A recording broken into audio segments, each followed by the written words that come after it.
have a place to sleep, have a place to, even if you're just doing a day trip, have a place to like switch into your riding gear, especially if there's some pretty crappy weather or it's cold or windy or whatever. But yeah, it's really easy to load the bike, nice deck height, nice and low. But I wanted to go over 7 things that I think every motovan should have that have like tremendously helped me out with my setup with this van. So I'll give you a quick peek inside the van before I get into the tips. But there is a full Motovan tour on my channel. I'll link the video in the description. You can check that out if you want more details. All right, as you can see, I designed this van to kind of be like a toy hauler, nice and open. This folds down. This folds over. It does a lot of things. It's like go-go gadget van, but I can put 2 bikes in here, one here, and then stagger the other one up front. We got a kitchen, we got some cabinets up top. It's like a swivel out table, and like I say, that changes into a bed, or I can do couch, and have a place to sit at a dinette. First thing that every motovan needs, hitch step. Oh man, this is like a lifesaver. When you're loading your bike up in the ramp, stepping all the way up there, yeah, that's not going to happen. It's just too high. This will help save your ass from falling down and damaging your bike and yourself. So get a hitch step, plugs right into any hitch. Super solid. This one I've been using for a couple years now, and worked out really well. Second thing every motovan needs, refrigerator. Fridge is super nice. Come back after a ride, have a cold brew, some cold water, snack, what have you. This is, I believe it's called the TF130 truck fridge. They're kind of hard to get, but they're made by Indel. And yeah, it's a good size. It runs off of 12 volt only. And we got a lithium power bank, and got solar on the roof. Solar pretty much runs the fridge, but overnight, we don't use hardly any battery from this thing. It only pulls between 2 and 4 amps. So it's been an awesome fridge. Love it. Wouldn't change a thing. Every motovan needs one. Third thing every motovan needs, toilet. That's what this little guy is. It's kind of an ottoman and a toilet in one. But yeah, it's just a little cassette toilet and works great for doing your business. It's getting hot out. It's like 100 degrees today. But yeah, toilet, every van needs one. You get out on the trail, you've had a whole bunch of coffee, you're ready to go ride, and you're just like, uh-oh, you know what I'm talking about. So you can take care of business right here in your van. Super convenient. Doesn't matter where you're at. You put the shades down if you want more privacy. And yeah, I'm not going to go too far into toilets, but you know how a toilet works. Get one. All right, number 4, a bed. It's pretty obvious, but I think that's half the reason why people build motovans, right? Is to travel with their bikes, go on rides. But more importantly, I want to stress the fact that when you're building your van, if you're building a van, is to build a bed that you can use when your bike is inside. So there's been a couple trips I've been on. I've pulled in either like late at night and I just don't feel like unloading, or it's like super cold outside and I'm just been on the road for a few hours and I just want to get to bed. It is super nice. I didn't even build this like with this intention, but it just, some things just work out like that when you're building a van. But picture the bike still loaded up here. I can just pull, this is kind of like the backrest cushion. I can pull that off, and that is plenty of space for me to sleep right next to my bike.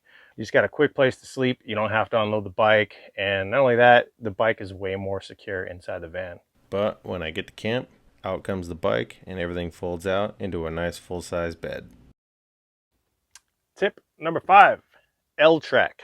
It's airline track. Originally they used it to mount seats in airplanes. So yeah, we got 1, 2, 3, 4 rows.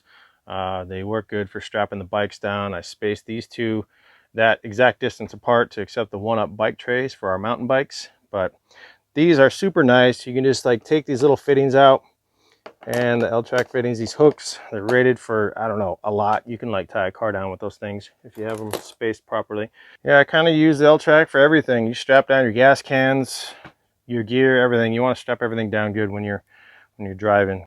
L-track works great on the back doors as well. Gives me kind of like a little wardrobe area. I keep all my jerseys, and on the other door I got like jackets. I usually have like upper body chest protector kind of stuff up there. It also works well on the walls. We got all these L-track hooks. You can hang your Camelback, your your helmet. You don't want to have stuff like that while you're driving on the road. It'll drive you crazy swinging around making noise. But when you get to camp, you want everything up off the floor or off the bed. It's a good place to get it up and out of the way. You can get this L-Track on Amazon. They usually sell it in big lengths, like 8 foot. I think I got ours from US Cargo Control or someplace like that.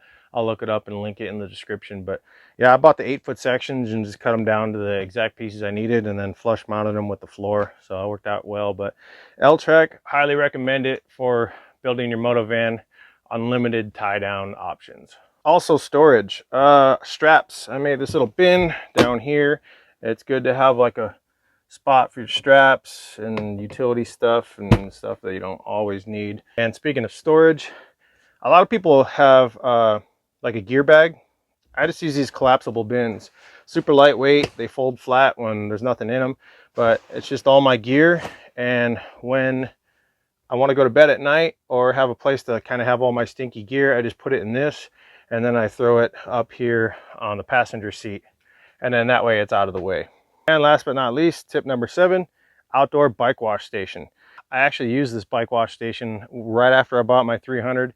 I don't know if you saw that video, but literally right from the showroom floor, went out and rode with my buddy Nick in St. George in that nasty like red Utah clay.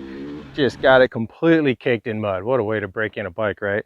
But the thing was just caked in mud. I wasn't about to put it in my nice clean van. I actually used the outdoor shower here to hose off the bike. We got a 20-gallon water tank in here. There's an electric RV water pump, and yeah, this is just one of those like stretchy garden hoses. Works really good to hose off the bike and get all that mud off so you're not tracking it into your van. So it's usually enough water pressure to get most of the stuff off. Water pump keeps up as long as you got enough water in your tank, which I probably don't. I think I'm running low. Well, I think it's time to get out of here. It's getting hot. It's gonna be like 100 degrees today, and there's not a cloud in the sky. And this ginger cannot handle any more sunshine. I have to go home and get some air conditioning. Well, freaking easy up. Just got taken by a gust of wind. I'm like 5 minutes from leaving. There hasn't been a gust of wind all day. It's perfectly calm right now. And the Easy Up goes flying and smashes in my windshield. Oh well, I hope you guys like and subscribe from this video. Help me pay for my windshield.